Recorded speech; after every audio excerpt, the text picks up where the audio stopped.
Hi, we're Kablamo. This is the third in our Making of series, and today we're going to talk about Cruisin. So, in summer 2019, Flashback. Santi and I were getting closer as friends And as musicians. As musicians. We'd been playing together for a while in other projects, but then we started to just jam together. I was new to jamming. I was a veteran. I'm kidding. I wasn't. We woke up. We were at my mom's house because that's where we used to play music, and We ripped. We jammed a lot that day, but very early in the day, we kind of came up with this idea and we were sort of obsessed with it. Yeah, it was sick. I didn't have my gear or anything, and I was like, you know what? This is an opportunity. So I used Julia's crappy old guitar, no offense. And I had my computer, and I just said let me run it through the computer. I just put a pitch shifter, so I made it, make two notes at once. We started jamming, and I was getting this really sick digital tone out of it, and it just became an immortal jam after that. Let's hear it, DJ. Let's hear it.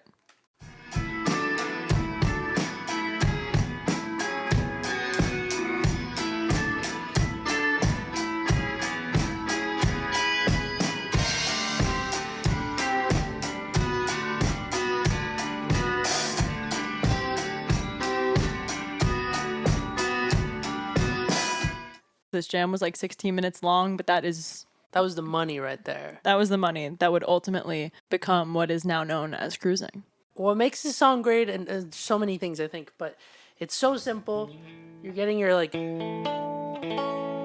you got this kind of happy, but then it resolves, so satisfying, and then it's kind of disorienting, but you do the exact same thing down a whole step, and then then you also get that kind of satisfaction out of it. And then to top it all off, I had the pitch shifter on it, so the same thing was happening up here,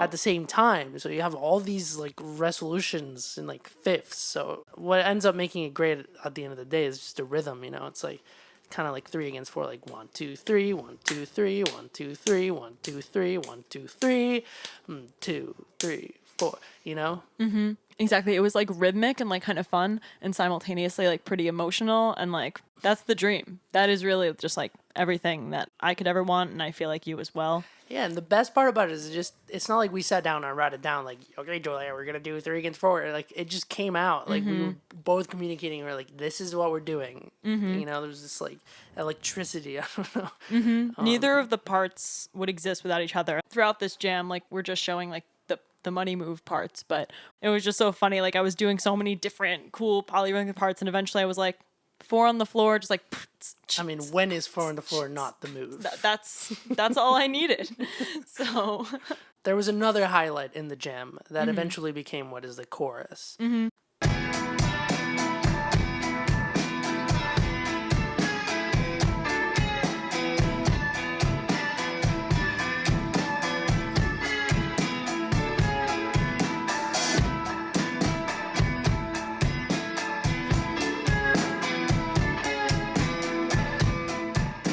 I don't even know how we slipped into 3/4, but somehow in the jam we went to or 6/8, however you want to call it. Mm-hmm. We just went to that 1 2 3 4 5. But we should talk about that part, the guitars. Yeah, I'm super down. I like the.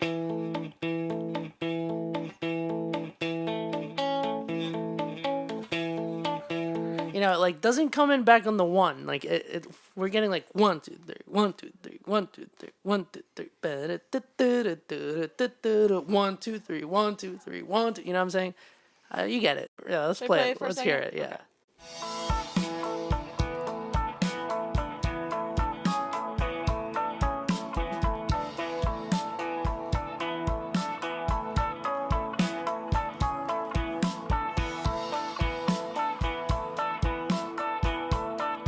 Back.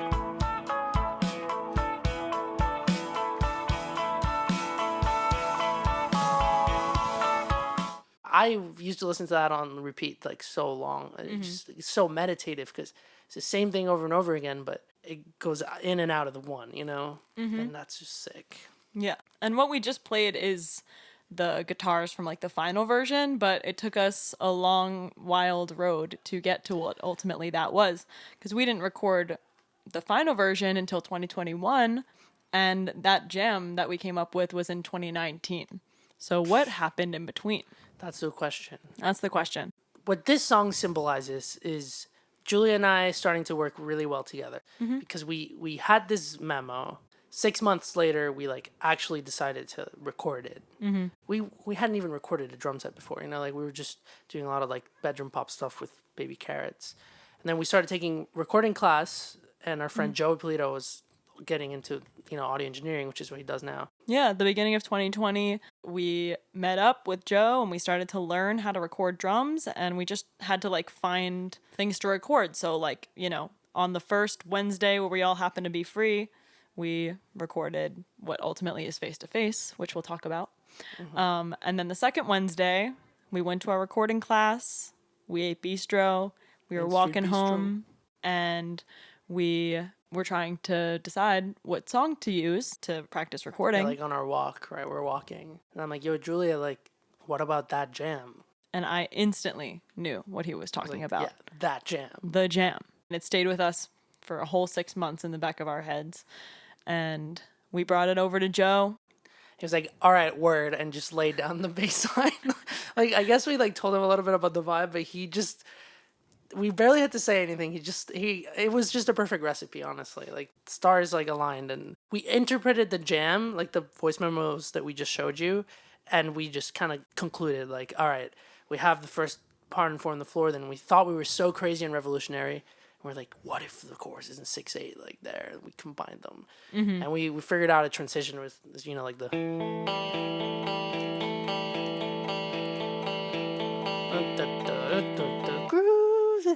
So that took a little bit of thinking, because we're like, how are we going to transition in and out? But eventually we just did it. And Joe really like melded it together, I mean, Yeah. basically the bass is pretty much one note the entire song, But it's- like the root note. And it's also very simple rhythmically, but it really just ties the song together. It makes the song, because like, so he could have chosen so many different root notes, like we have like, he could have chosen, well, he chose this, but he could have chosen this, Yeah. like he could have chosen so many different things. He really like understood what we were kind of going for with it, which was so impressive. Although it's a simple song, it's also a kind of confusing song. Yeah, that really tied it together. But yeah, this let's is play it. with our initial beginner chops. This is what we made. Yes.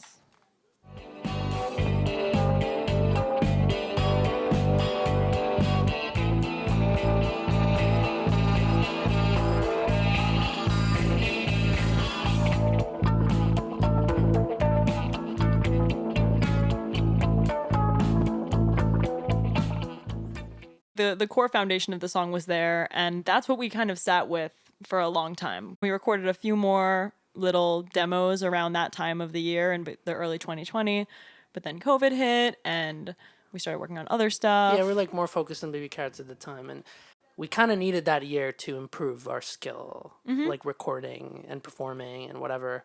I mean, even like the tone of the guitar and the sound of the drums in this bounce, like, I guess it's cool in a way, but I just recorded like this, and then I just put a pitch shifter after, like on Logic, on the program. Whereas later, I just actually recorded both parts on top of each other, and it sounds so much better. Although I do play it live with the pitchfork. A year later, it was in like January 2021. It was like the official time that we decided to buckle up and make this EP. We recorded Intro, we recorded Shallow, and we were like, okay, well, Cruisin, the recording as it is, just doesn't stack up to these other two. Yeah. And we've gotten so much better. We generated so much more gear in that year. We got better at recording drums. And we were like, we have to redo this. So we had Joe come in and we recorded what now is the official version of Cruisin. We were going to do that with Face to Face, but I think we kept the original. We recorded Face to Face in 2020 and we just kept those drums and that bass because they were just so we'll good. get there. But We'll get there. It wasn't long after we recorded the new version that we realized that it should be the single. So after we recorded the official version, we were like, all right, let's get this out as soon as possible. We wanted a single to come out. once we had the foundation, it was time. I mean, we did the vocal melodies.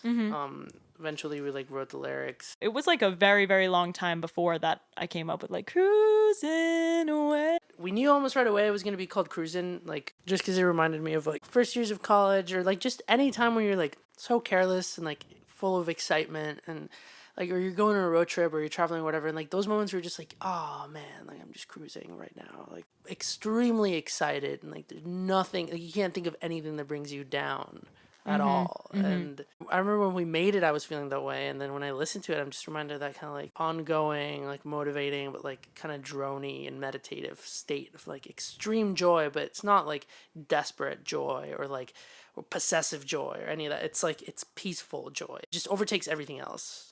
But yeah, so we had the vibes in place. All we needed was the last ingredient. So we went to my room.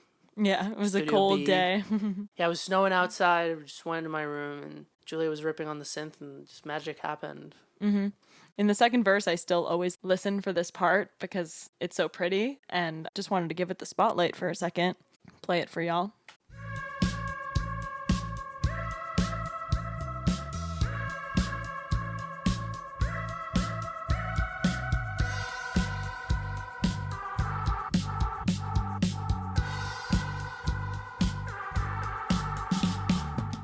At the time, we were really kind of into this concept of like sounds that didn't have a specific traceable ability. Like we didn't want you to actually be able to tell what the sound was.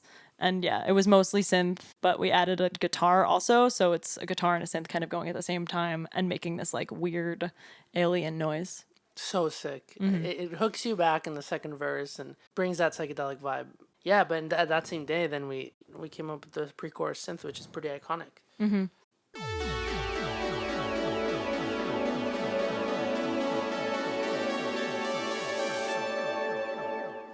Yeah, I was kind of just jamming on the pre-chorus a little while like Santi was in the other room, and he came in and was like, I liked what you were doing. And I was like, thank God, because I really wanted to add it, but I wasn't sure if it was like the vibe.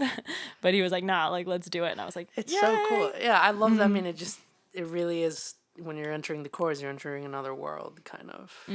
So that same time, we're like, we got to figure out something for the ending. Wow, we got a lot done that day. Because if you notice, if you listen to our album, we have a lot of psychedelic outros. That was like one of our prompts. So we had a couple attempts, and like they were great. You know, they didn't make it to the final cut because they were a little sloppy, but I feel like we missed them sometimes. So we just wanted to take this opportunity to kind of show what the original ending was. This is a sneak peek at some unreleased content. Yes.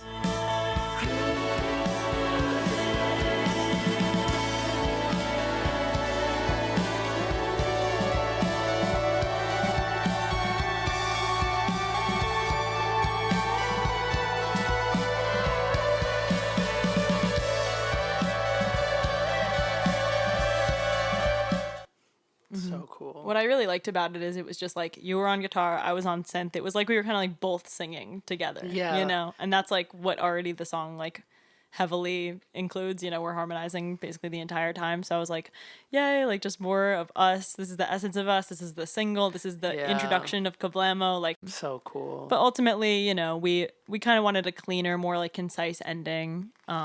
Just like to play with that polyrhythm and just like really let you cruise. It's still repetitive, but still accomplishes a little bit of that meditative thing. So yeah, let's listen to it.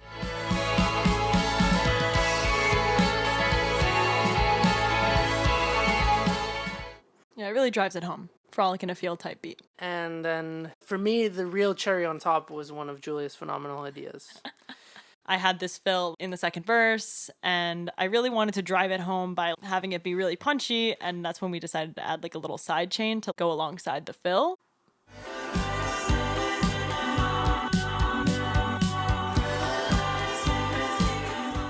Yeah, Julia just like heard it already, and she's like, "We just need to actualize it." I personally love it. It's like it's bold, it's risky. That's what Kablamo is. It's like we want to indulge in like what we love. Cruisin' is one of those songs that really just brings kind of the essence of the band into focus. I think we've grown together as musicians and friends, but also we've just individually helped each other grow a lot, and I think that's something that's like reflected in our music. Any last thoughts, Julia? It's cool to make happy music. That is Kablamo's message. Epic. Well, We'll catch you in the next episode of The Making of series. The Making of series by by Kablamo. Kablamo. Stay safe. Stay safe out there. Yeah. Stay cruising. Stay cruising.